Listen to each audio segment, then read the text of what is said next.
All right. Yeah, if you haven't done so, let us know who you are and where you're coming from and what program you're with. We're glad that you're here. And today we'll be talking about partnering with schools. I saw we have some school district folks joining us. We have some folks who run school-based programs. We have a variety of folks and a variety of different connections with schools. So I'm really excited to have this conversation and hear everybody's different points of view. So we'll go ahead and get started. Also, we will be using a Jamboard for our work today. That way, with all of those ideas and thoughts, you all will have access to all of that afterwards. So we will be using that, and I'll go ahead and put that into the chat now, and I'll also go ahead and put that in later once we get to that section. So if you want to go ahead and pull it up now, feel free to, but I'll also share it in a little while as well.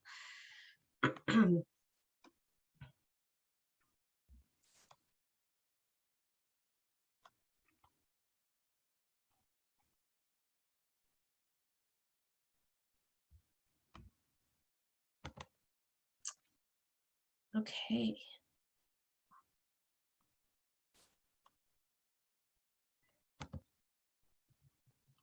Alrighty, so like I said, I'm Laura Mendoza. We also have with us James Miles, our Executive Director. James, if you'd like to say hi. Greetings and salutations, everyone. Good morning. That's all I have to say. Like I said, today we'll be talking about partnering with schools. Our hopes for this session, for when we're done here today, that you will feel equipped to engage in partnership conversations with your local schools, and also that you'll feel equipped to help young people re-engage with school. We've spent a lot of time outside of actual school buildings over the last year and a half, and so there's some more changes coming, and how can mentor programs in schools and community-based organizations all work together to re-engage and recommit to young people being in the school building and having those supports. So those are our hopes for what you all will get out of today, and I hope we accomplish that. Our agenda for today: brief welcome and introductions. I know most of you have already introduced yourselves in the chat, and we're so grateful for that. We'll talk about your goals for partnering with schools, the who and the how. We'll share some resources, and then we'll wrap up. A lot of today, I want you all to just engage in conversation with each other, and that's part of what we'll use the Jamboard for. So we'll start out with goals for connecting. When a community-based organization looks to connect with a school, what are those goals? What are the goals for the students that you're working with? What are the goals for your specific program? And what are your goals and hopes for the school that you will be working with? These are varied, and they can range depending on what program you have, what school you're working with, what age you're working with. A lot of times we see some of the reasons that programs want to partner with schools for the students is to increase attendance and connection. We also see that just as an extra support, we want to be there for the young people that the schools are serving and that we're also serving, and any program specific goals. We have programs that want to increase college enrollment and success. We have programs who just want to increase STEM work. We have programs that just want to increase attendance, and let those young people know that there are folks in the community that they're working with. For program goals, we want to increase our numbers. We want to increase community support in the school so that the school doesn't feel like they're doing it all on their own. And again, any program focuses. And then we also have, for the school, extra supports for teachers, for attendance personnel, for programs and activities that they have going on. We've seen extra support for coaches where there's been volunteer coaches. Attendance, again, improved metrics for the school and for the students. How can we, if it's a tutoring program, how can we help the young people get higher grades in English and math? What are those metrics, including attendance and behavioral metrics? And then any school specific goals. Each school has different populations that they work with and different needs and different struggle points. And so what are those school specific goals that you know of? So we will go ahead and start using our Jamboard. Again, that's in the chat if you all want to open that up and go to the first page of that.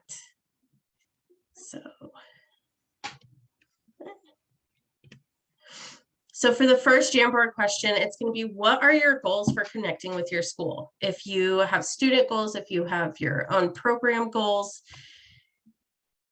you should be on this page. And over on the left-hand side, you'll see your different options. Some of the easiest options are the sticky note, and it pulls up this screen. Let me know if you can't see if it's still on the other screen, but you should see a yellow sticky note. You type in your thing and then you click save and it pops up the sticky note. You can move them around, you can resize them, you can change the color, and then you can also use a text box. And a text box, just you click the text box option and then you click on the screen and it pulls up a text box. So go ahead and let us know what your goals are for connecting with schools. If you're already connected with a school, what were some of those goals that you had when first getting connected? And then if you do work for a school, when a program comes and speaks with you about getting connected, what are some of the goals that you have from a school perspective, letting us know what those look like? What are your hopes for those community connections and community-based organizations partnering with your school?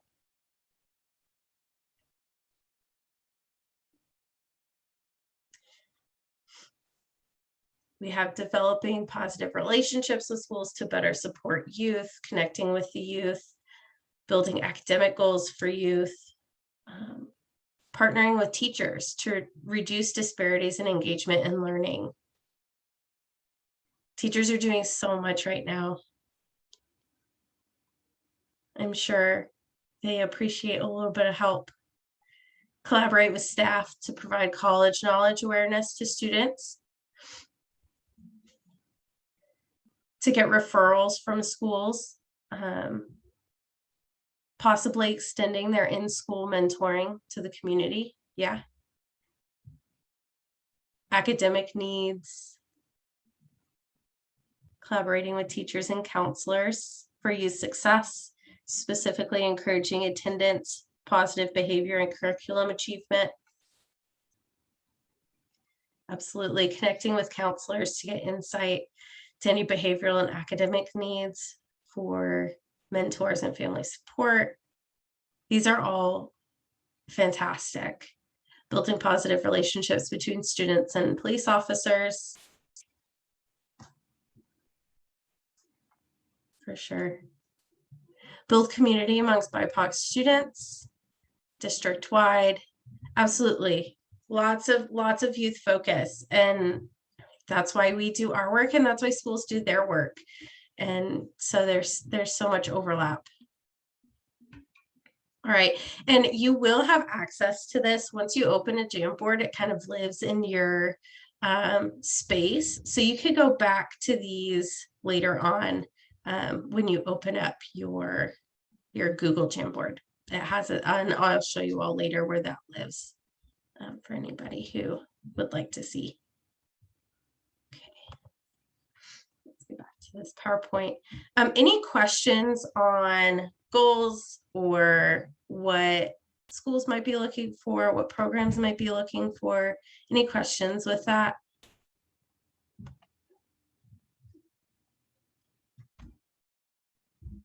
Okay.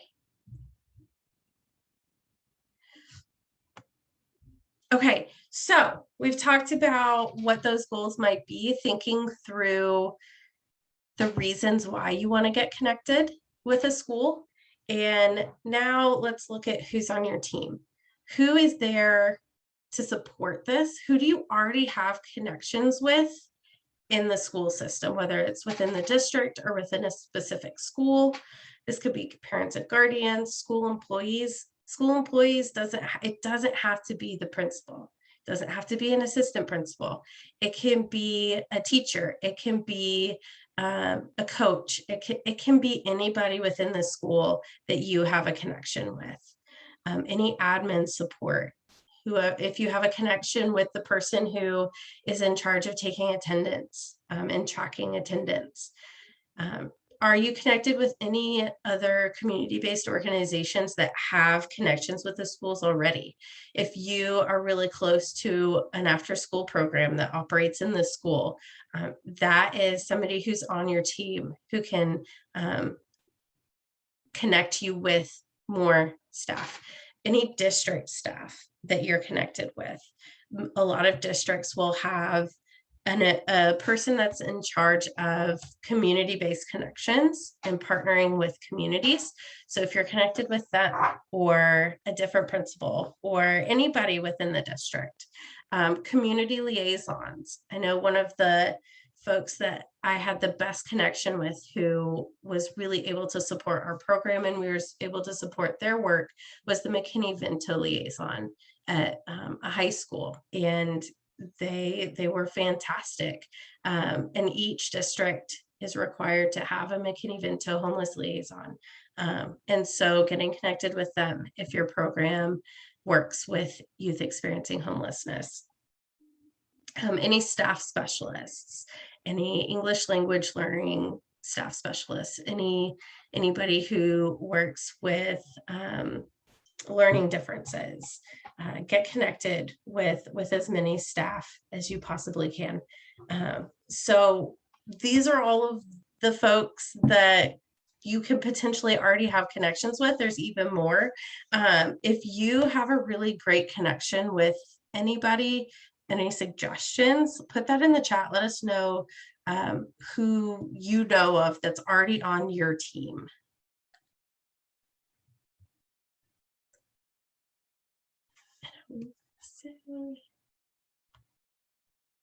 Yeah, so go ahead and put that in the Jamboard. I thought it was on the Jamboard. It's page 2. So if you just press the over button, you'll navigate to page 2. Let us know who you're already connected with. School counselors, teachers, librarians. Librarians are great. It's a quiet space that you can meet with students. They oftentimes have access to computers. Librarians are fantastic. They can also give you book recommendations if you want to read a book with your young people. Love librarians.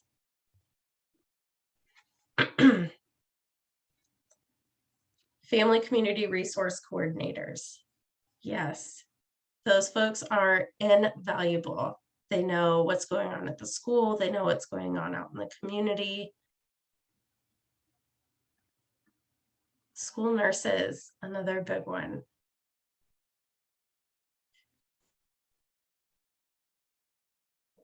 And I find this really helpful because sometimes we have connections that we just forgot are connected with the school. Janitorial staff, custodial staff. If you are connected with the custodial staff, that was one of my biggest relationships. If I needed a room opened, if I needed something delivered, if we needed help with anything, that was the person I contacted because they were able to help in any way. Whereas a teacher may have had to call somebody else to get a room opened. Being connected with the janitorial custodial staff is fantastic.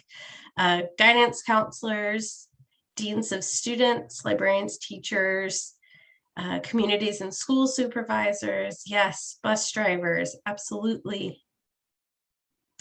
PTA, English language learner, and specific special ed coordinators. Yes, absolutely. Paraprofessionals. For sure. Any others that anybody can think of?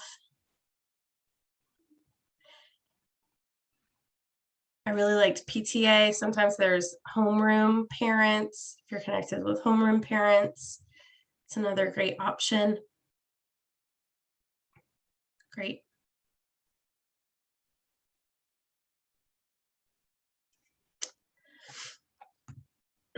So now we'll get to the messaging and the meeting component. So thinking about previously, what are those goals for connecting with the schools and who is on your team to be able to have those conversations and support you when you're within the school. Now we're going to get to messaging and meeting, and James is going to share a little bit more about that.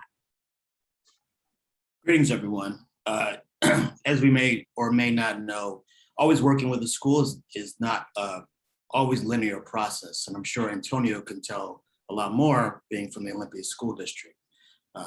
But I know when I was a classroom teacher myself, working with external parties, other CBOs, teaching artists, mentors, tutors, it required quite the rigmarole to get into my class. So the messaging was key. There has to be value add. What's the ROI for the classroom teacher, for the classroom, for the school, in getting into the school building, and how are you going to help meet their needs? Oftentimes, and what's worked really well is like in your class, in your grade band, is there a student that you don't have contact with, that you don't know if there's a relationship with that young person? In a class of 30, there's 29 students. They like, I have a good relationship with these 29 students, but there's that one student who's like, I have no idea what's going on with this person. That's the perfect way to say, hey, we're a CBO. We work with those kind of young people. Can you please connect us? So that's part of the messaging, in terms of academics. I'm talking to schools and principals around the state, and many of them are overwhelmed, not surprisingly, and having to focus a lot on this academic performance aspect. Bringing in the SEL components of what mentorship does, bringing some of the social, the critical thinking that mentoring relationships can cultivate. That's great messaging. So I'm going to leave this here. You have some images from some people working inside the schools and some good language. But I'd love to put you on the spot, Brother Antonio, to hear what you would say. Like, what would you want to hear from a CBO trying to work with students in your district? Well, James, can you hear me? Mm-hmm. Yes. All right. Well, it's nice to meet you, and likewise. Appreciate this opportunity to learn and grow from all of us here. One thing I would say is the resources and support is all great, but the biggest barrier I would say in the communication is the lack of trust that the students have with outside organizations. And that's not coming from me personally or professionally. Right. This is the student voice that I'm hearing, and that's K through 12. So and it's a matter of how do we build those relationships before we actually start the work. I mean, the work starts by building the relationships. So I just feel like sometimes the goals of any outside organization wanting to work with youth in K through 12, they're so focused on the numbers and achieving their goals that they forget about the process of relationship building. And I'll just stop it at that. That's golden. Thank you. Yeah, building those relationships is so key. So I think we should add to this list, Laura, in terms of how to help schools reach their outcomes, is building relationships with the schools and with the students. Can we go to the next slide? Unless you have anything you want to add to that? Perfect. And so, open minds. Who can be your champions in this meeting, right? In order, as Antonio said, to build relationships, who do you know? Who can say, I vouch for this person? What are the school needs? I mentioned that earlier. Which populations are we serving? How are our roles and expectations altered? We all know that schools are understaffed. and classrooms sometimes overcrowded. And with the mask mandates and the vaccine mandates and the social distancing and the uncertainty, there's a lot that schools need and may not even have the capacity to say, here's what I need. So how do you not only foresee that, but step into to meet their needs? And how's the school going to benefit?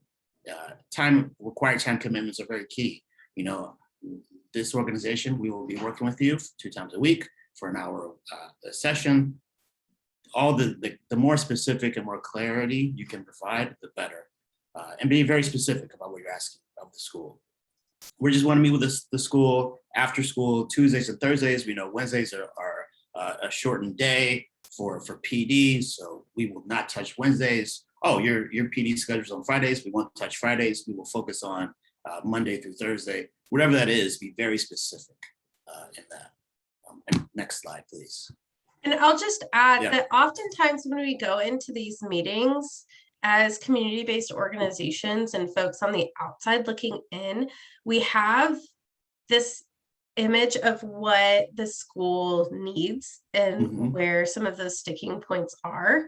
And, you know, that's just part of human nature is that we go in with expectations of what the school is going to say their needs are. And oftentimes that's partly true or sometimes very untrue. When I had an initial conversation with a school we were partnering with about what their needs were, it came up that they had a large population of high school students experiencing homelessness. That was not something that it was in a wealthy Dallas neighborhood. That was not something that we anticipated the school needing support with. But it turned out that it was, and the school didn't have the resources to be able to provide for these students in the way that they wanted to. And so we went in thinking that we would support in certain areas, but the school needed way different supports. And so if you're a CBO coming in, if you're a mentor program or any other type of program, being flexible to the school needs or being honest about we can't support in this, and maybe connecting with somebody who can. But understanding the school's needs and not trying to force your own agenda, but really supporting the school and what their needs are and what their students' needs are is really important. So go in with open minds about what the school is going to say their needs are, and maybe switch up your program a little bit or see how you can tweak things to support those students. Yeah, I would add to that. You know, I was working at a school, and you know, we're supporting on the final testing of the year. It was Regents exams in New York, and so we're like, oh, we can support in this, but the biggest need was many of the students had children and had no childcare. So how can a young person take a 3-hour or 6-hour test without someone looking after their kid? So some of the teaching artists that were working with me, I said, great, you're licensed childcare professionals who have a specialty in, you know, the arts and history. Can you also watch this young person while their parent takes the Regents exam to graduate from high school? And that was the way we switched. But also we could lean on other CBOs and say, great, we can focus on the academics. Can you focus on the childcare? And it's a great way for CBOs to collaborate inside and outside of the school.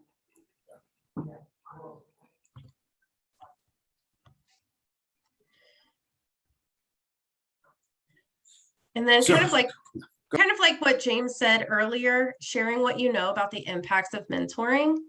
We are mentoring professionals. Most of you on this call really do mentoring full time all the time.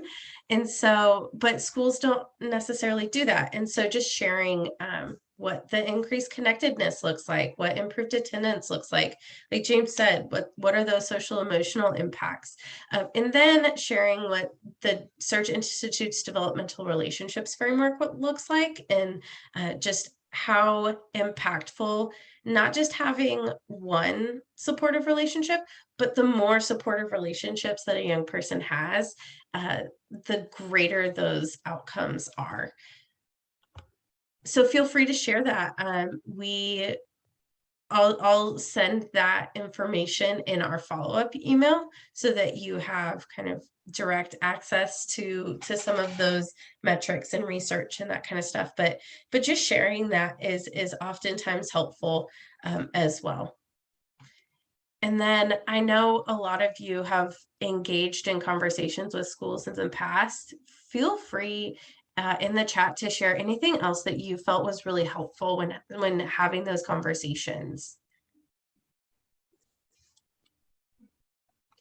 I'd love to hear what you all thought. Laura, hi, this is Angel. I think you just called out some really key highlights for us as a mentoring organization at Friends of the Children. We've been in a really unique situation where we haven't had access yet to be in person with our youth. So building relationships, we get an A+.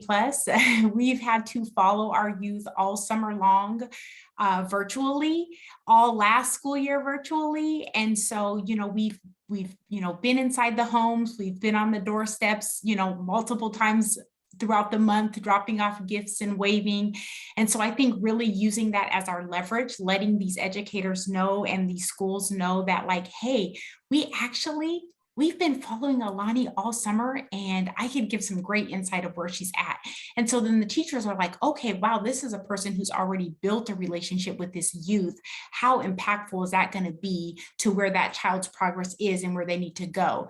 So we're actually knee deep right now working on like our letter to send out to the teachers and the schools, and we're tweaking it and working on what should we add, what should we take out. And so this couldn't come at a better timing of how do we really stand out when we're not able to physically be present yet in the schools. How do we let the teachers know we're really here for these kids and it's only virtual? So I just wanted to say great call out for the messaging. Yeah, absolutely. And we'll talk about this a little later, but you brought it up. And so I'd like to share that a lot of our conversations with schools right now are not going to be in person. A lot of schools and school districts are not allowing outside folks to come in and meet with them for a variety of reasons, and that's okay. But when we think about who is sharing the information with teachers, with principals, with staff members, how are we also including student voice and parent guardian voice in those letters? So can they write a letter of support for your program? Can they just share some stories about how they've been connected? And Antonio mentioned this distrust that a lot of youth and families have with outside organizations. And so how can they share their stories that kind of shows the schools that we're really committed to building that trust in those relationships, even if it's a few students at a time. So use those youth and family voice as well as staff voice.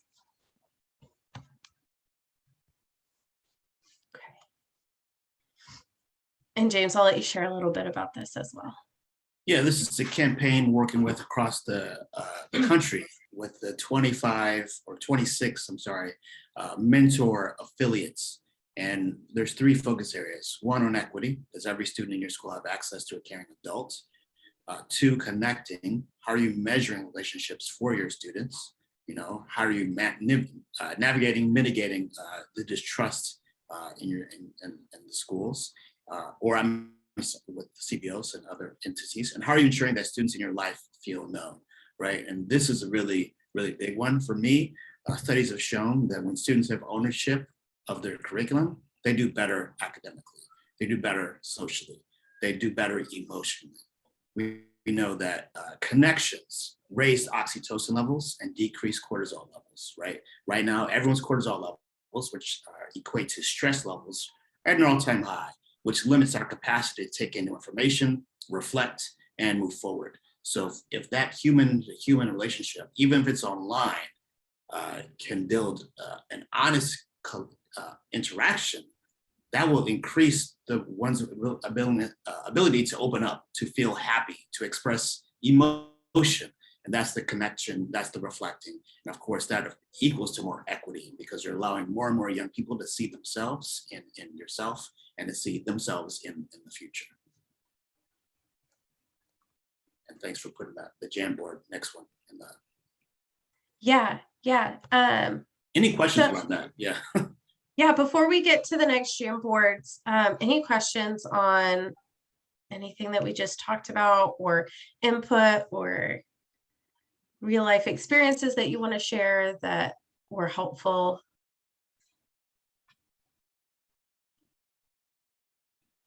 As we get over to the Jamboard, feel free to unmute yourselves or put anything in the chat that you'd like to share with us. All right, so when you're meeting with folks, the first one's going to be who can your champions be in those meetings, and how will the school benefit?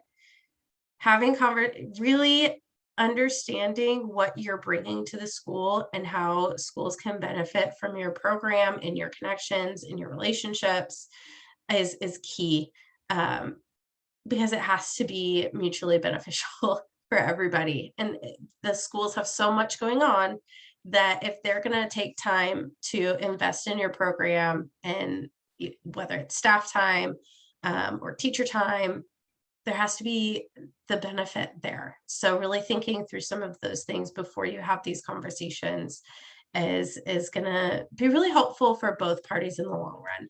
So we'll start with who can be your champions. Young people themselves, parents and guardians. Yes, families, community members, your mentors. A lot of times our mentors also had young people, children, go through the school system that you're working with.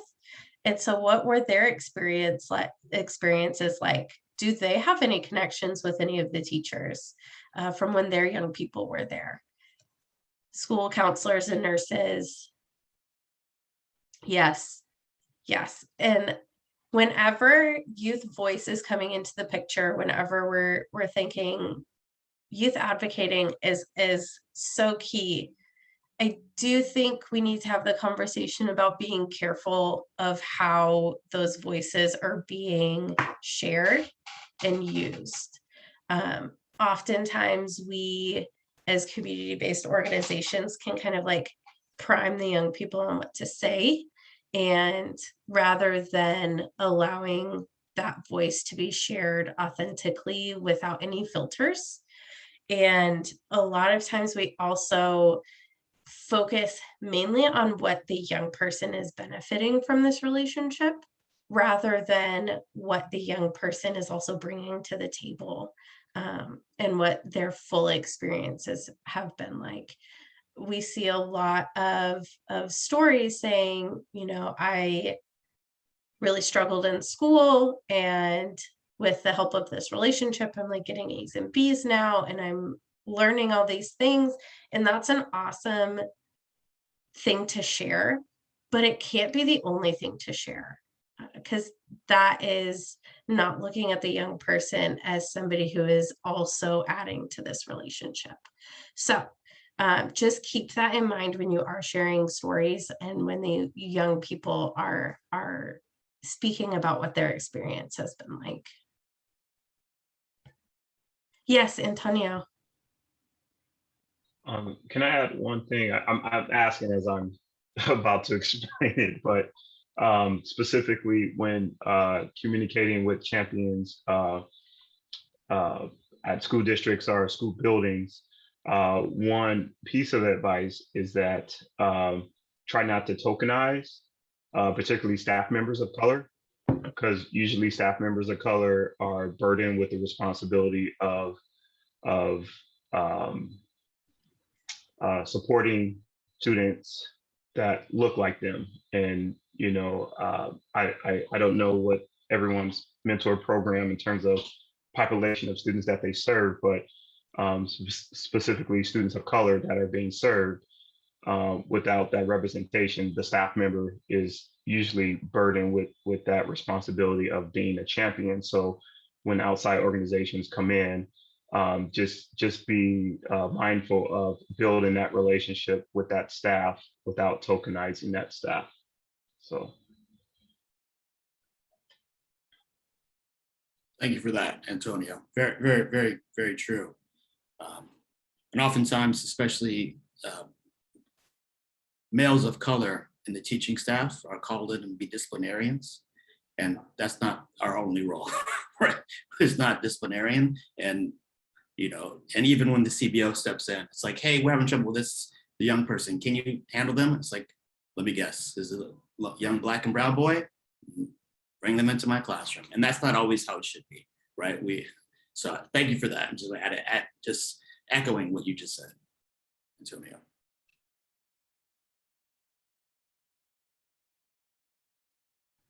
Yes. So thinking through who can be your champions and are you using their voices? Are their voices being shared equitably and inclusively and responsibly, and not necessarily with solely your agenda in mind? Just being careful that we protect those voices, that we're not using them, that they're partnering with us in sharing these stories.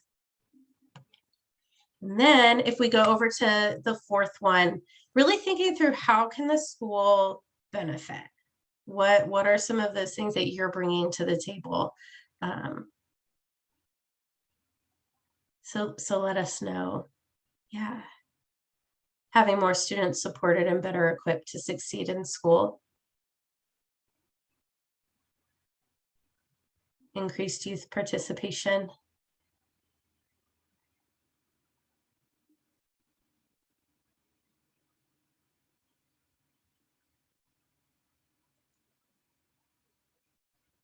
This one's a little trickier.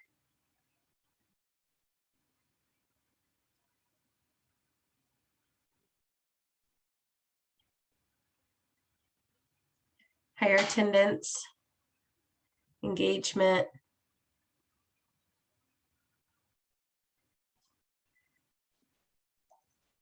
an extra adult for engagement and connection, more in-class support,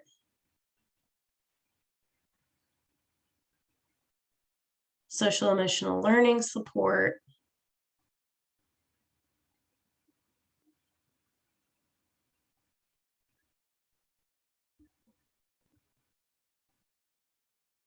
school community.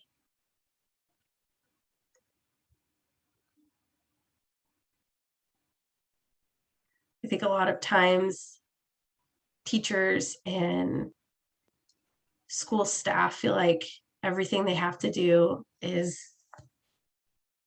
inside the school. Like the resources that they have are their co-teachers, and so like everything has to be handled inside the school. If we can provide some relief for providing food for teacher in service or any little things like that, just letting the school know that we're there to support.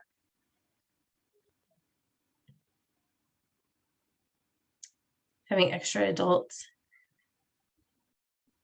James, Antonio, is there anything that you would like to add as far as how schools might be able to benefit from community-based organizations partnering with them?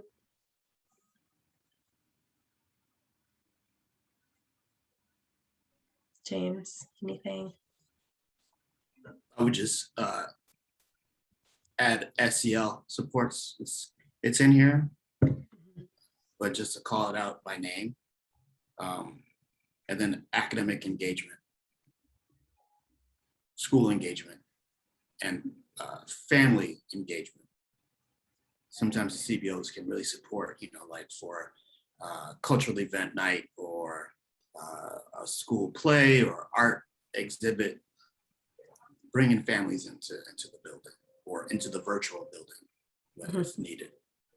Yes, I think also community-based organizations, depending on what they look like, can also provide a component of like fun and joy into schools. We had a like special breakfast once a week for our high school students that we were partnering with. We brought them breakfast burritos, and we like had activities, and like it was a celebration on Wednesday mornings for our high school students experiencing homelessness, for them to just like come and hang out and connect, but also like they got special food, and they got cool t-shirts and like school swag, and we provided like an atmosphere of fun into a school building that maybe those young people felt like it wasn't super fun all the time. So also doing things like that where it's just like we can help make them feel happier at school, and that's a big thing as well.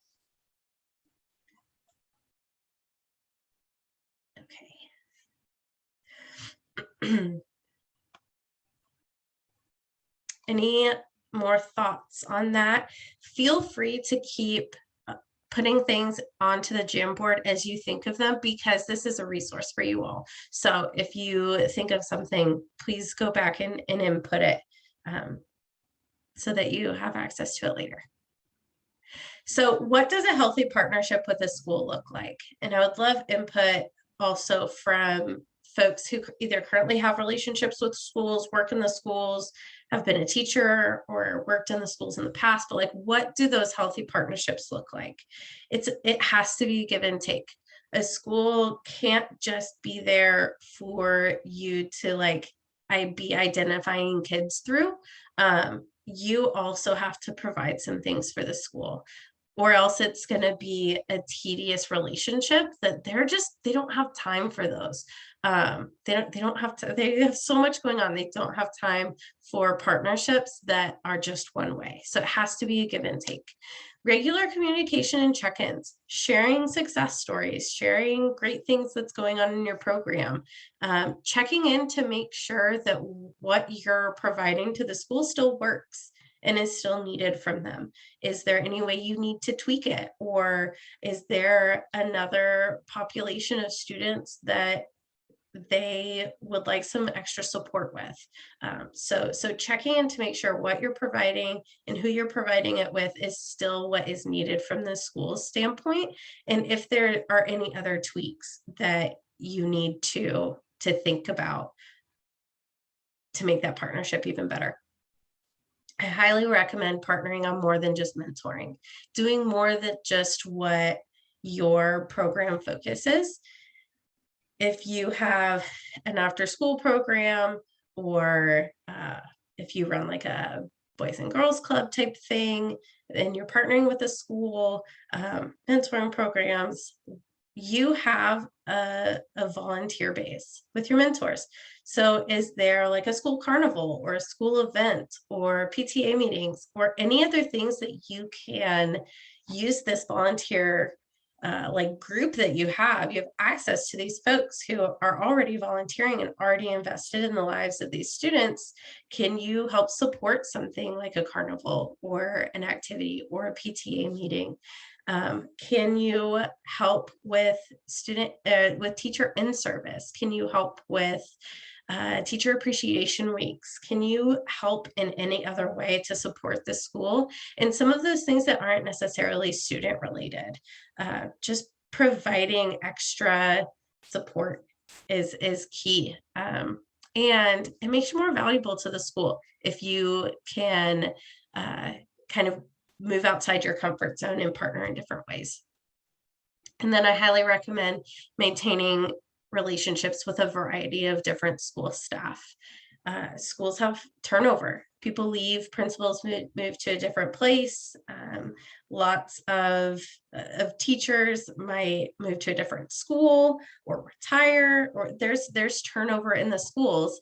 And from my experience, James and Antonio, correct me if I'm wrong in your experience, but the support staff at a school, so the attendance folks and the custodial staff and the more support staff who's not teachers and like principals and assistant principals, they stay at the school longer.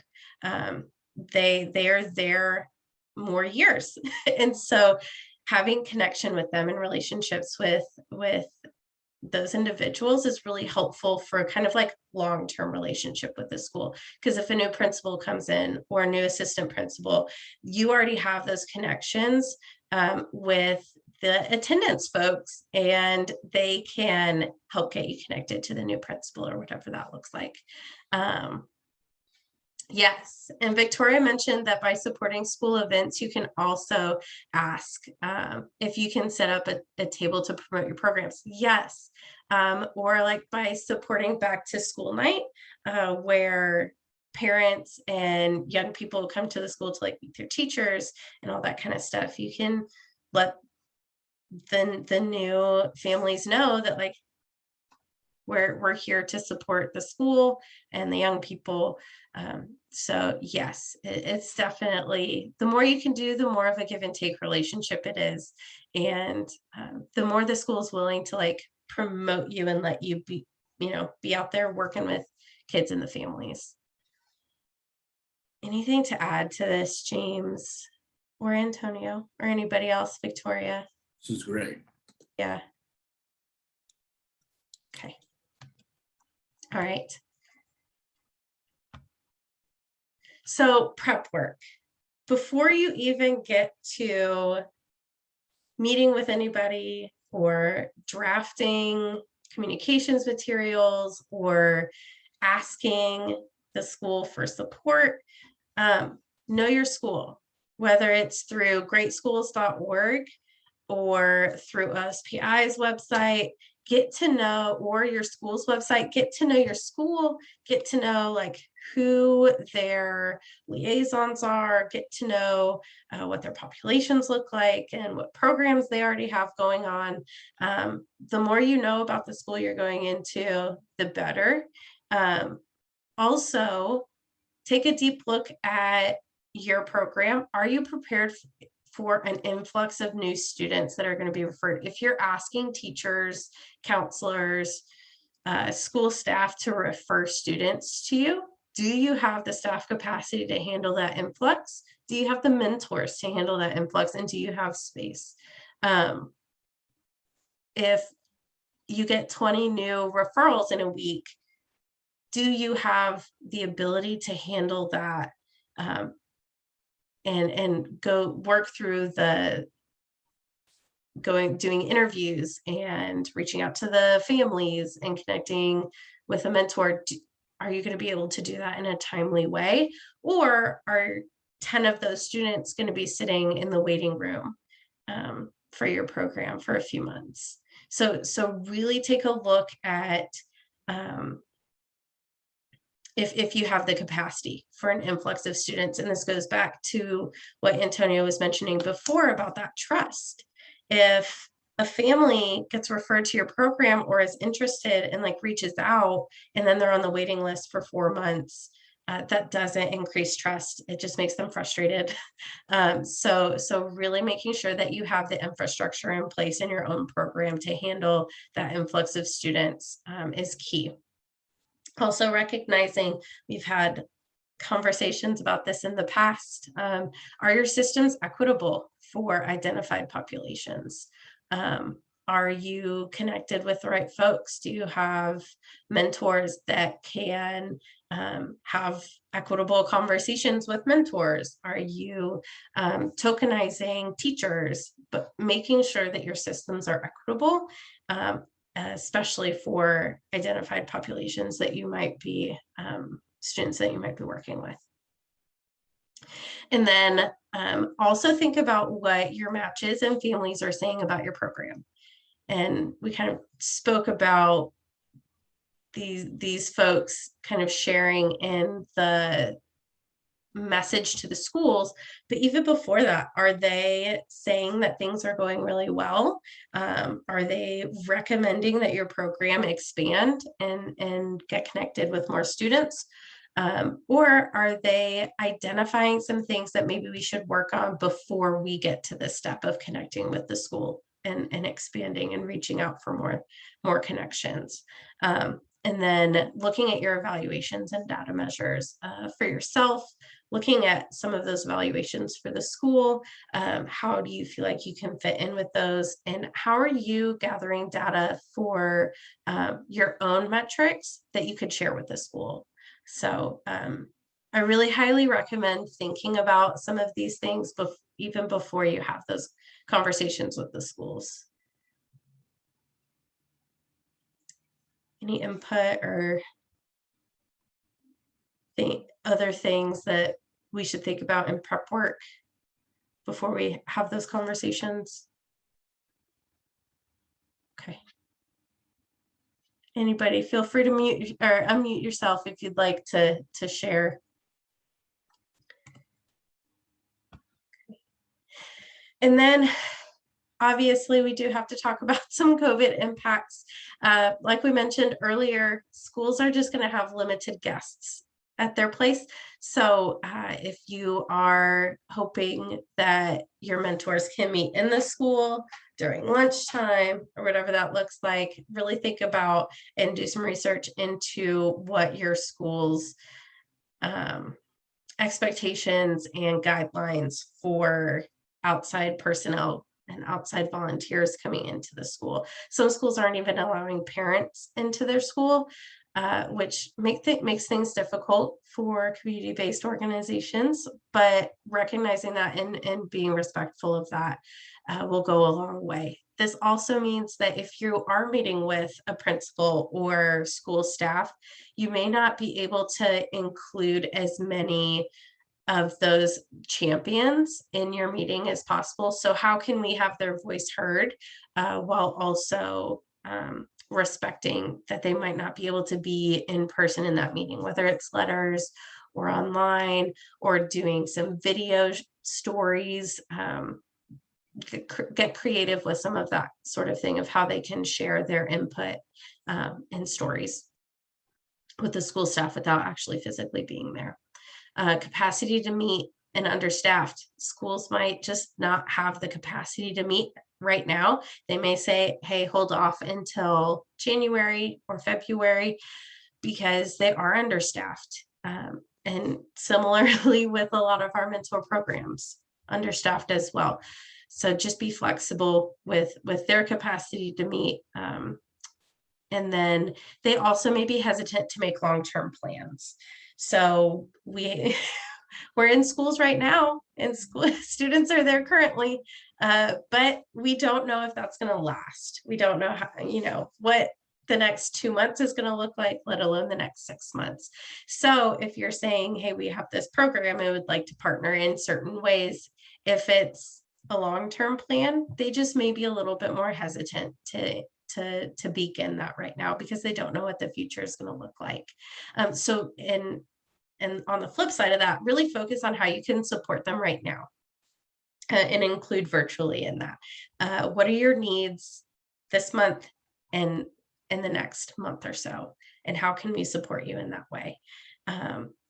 There's going to be consistent and very inconsistent COVID protocols. Each school district is doing things a little bit differently. Each school within the school district might be doing things a little bit differently. So there could be just some inconsistency across the board, and that's okay. We just got to maintain flexibility. Y'all have been doing such a great job of being flexible over the last year and a half. I think it's taught us all a lot, but yeah, just being understanding of ability to meet, maybe what their limited long-term planning might look like, and focusing on how we can support right now, even if it's not specifically with mentoring. And starting that relationship and starting to build that trust.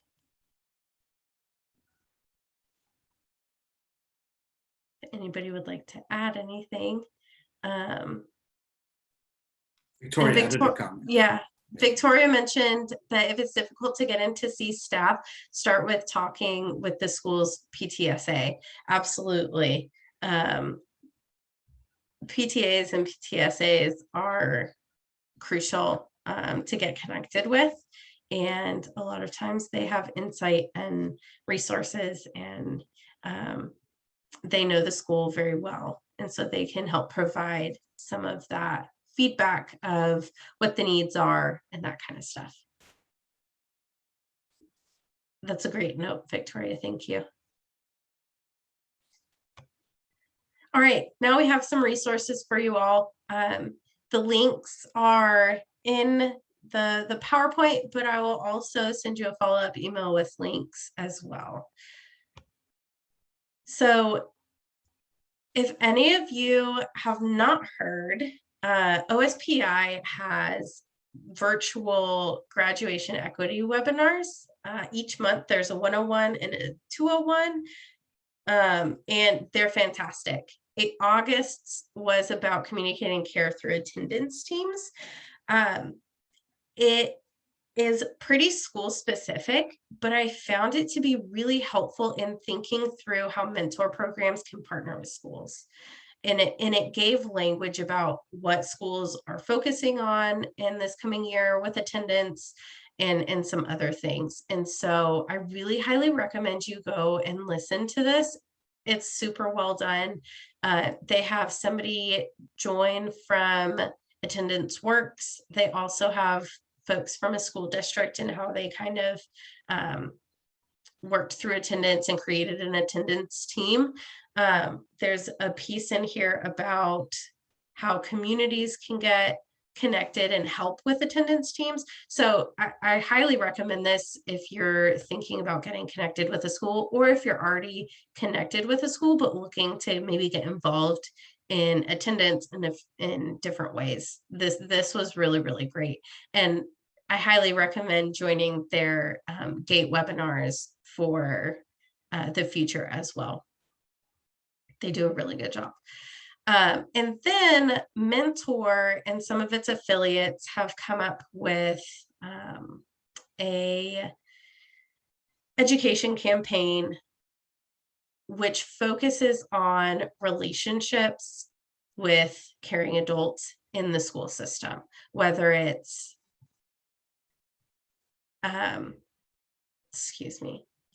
whether it's school staff, community members, resource officers, just engaging more relationship-centered components into schools.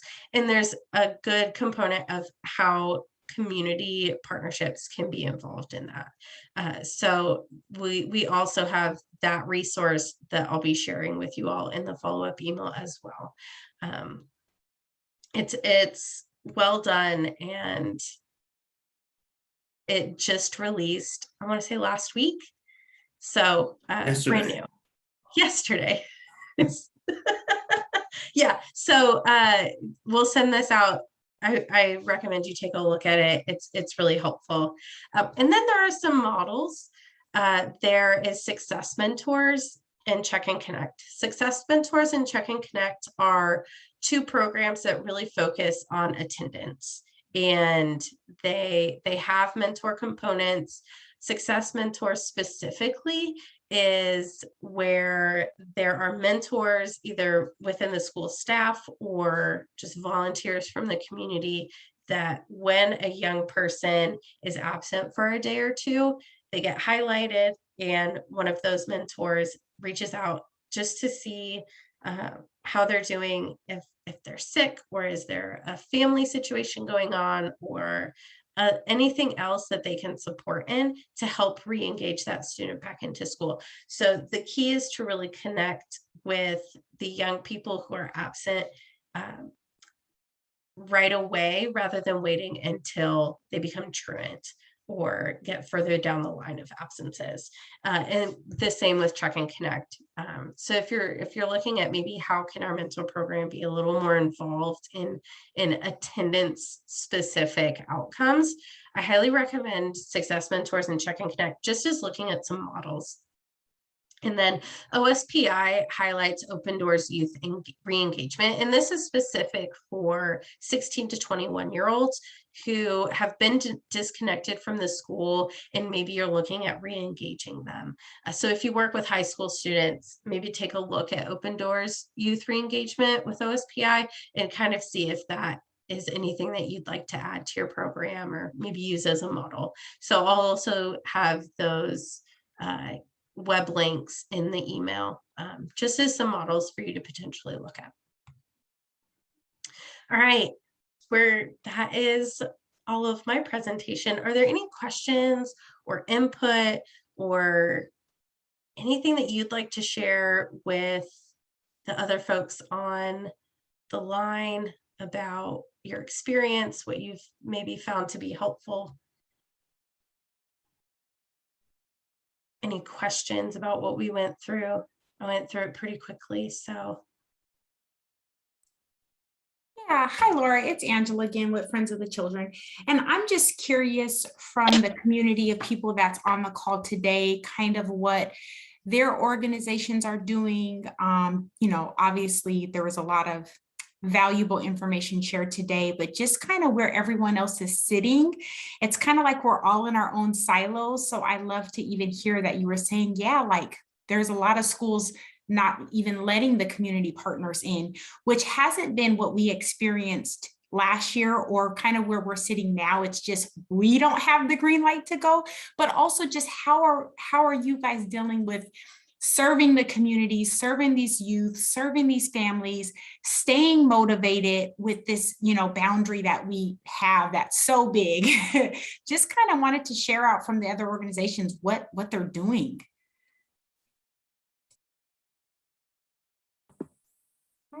I could share something exciting, and I know I always step into these things super late. There's always another call.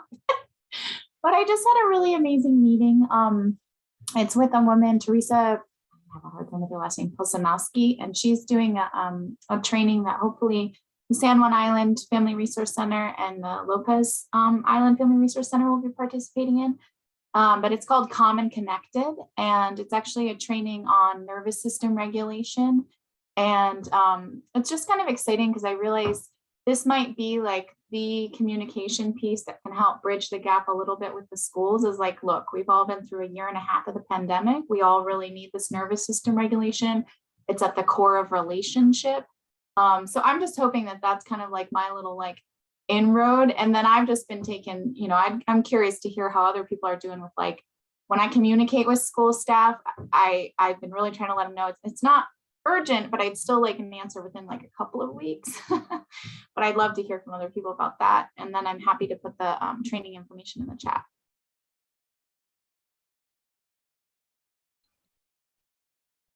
Thank you, Delphina. Yeah, if you could share that, that would be fantastic. And I'll also add that into our follow-up email as well. But yeah, any thoughts on Delphina's questions?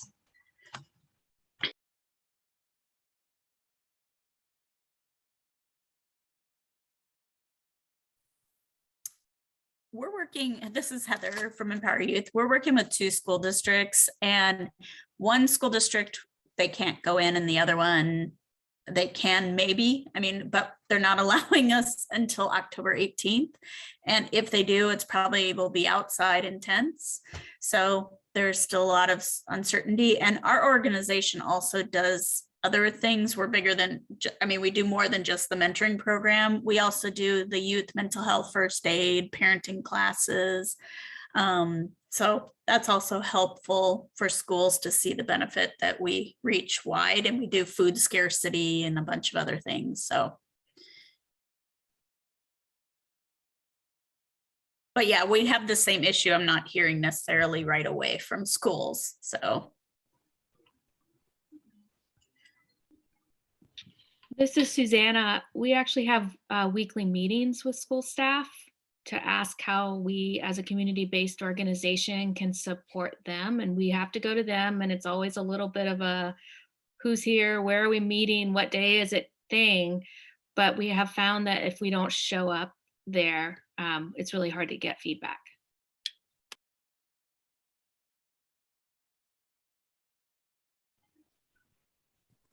Yes. As a lot of you know, I'm a one-person show, so I don't have staff to send in unless I'm going, and I'm fine with working with schools. I'm a certificated school counselor myself. But any suggestions on the most effective way for a one-person mentor program to proceed. I'm just trying to get, I mean, I even connected with the person running the mentoring within the school, within a district, and trying to extend some of these relationships outside of the school that, you know, you got a mentor who doesn't get to spend much one-on-one time with a student, and maybe they want to continue in the community. And for some reason, I haven't been successful. I'm really baffled.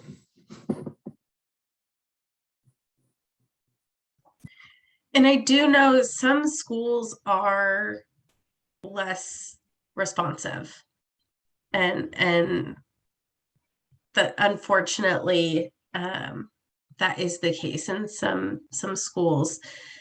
So I'm curious, are you connected with their teachers or any of the support staff at that school?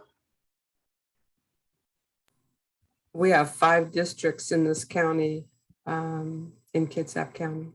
And I've tried connected with various people. In fact, that when I was first starting my program, I tried to connect with a principal to someone suggested that I just focus my program on one school, which I thought was an excellent idea. So I picked the least served school in the county that I knew of, and I couldn't get the principal to get back with me. Yeah, and I know some of the least served schools have their hands really full. And so maybe starting with a school that's maybe not at the very bottom, just to kind of build that trust with one school in the school district, and working on that relationship that maybe then that principal can share with the other principal about the program.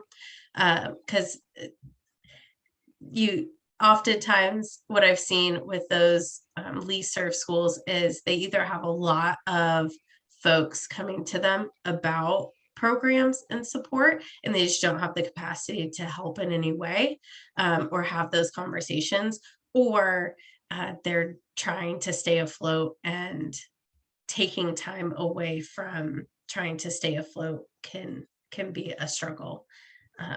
So it might be helpful to build a relationship with it, less served school, but maybe not the lowest on the totem pole, to share and build that relationship, and then principals talk with each other, and their opinions are oftentimes more useful.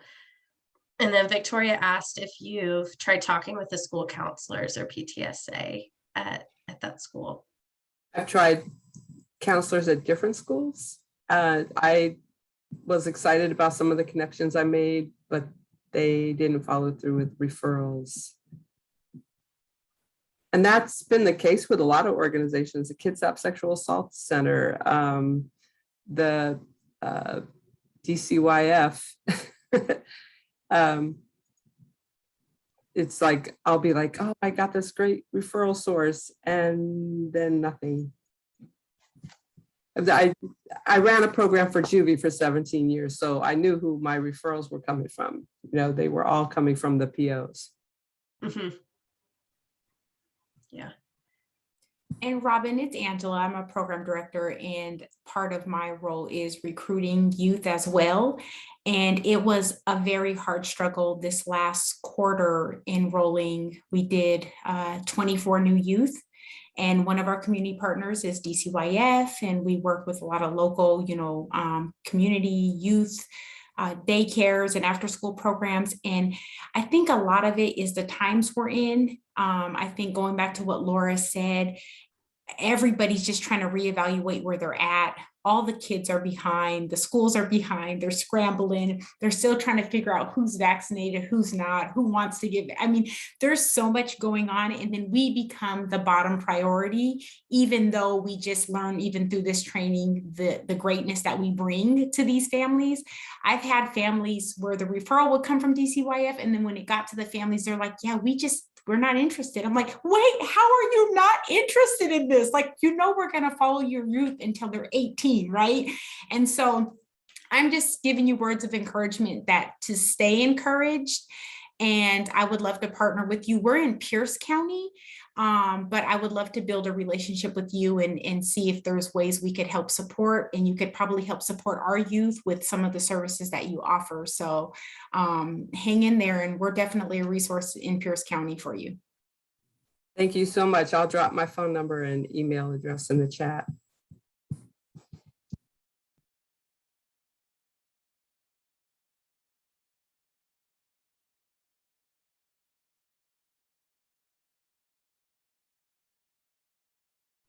And Victoria asked if you have any students of the program whose parents and guardians might put in a good word or kind of be those champions with any school personnel. That's a good idea.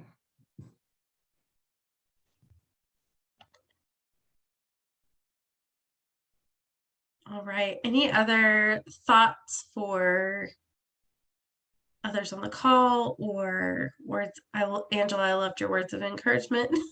I think we all need that right now. I know a lot of folks are feeling frustrated and tired, and we can't force people to be interested in our programs, even though we know that we're here to support and help and maybe make things a little bit easier with relationships. But sometimes it does feel like there are other needs, and so how can we support in those other needs? But yeah, and just stay encouraged. Anything else before we wrap up and get going?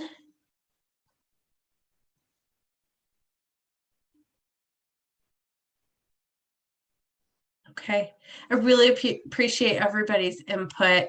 Antonio, thank you for being here and sharing from your perspective. It was really helpful. Yeah, I'll send out an email. Just really grateful for you all engaging today.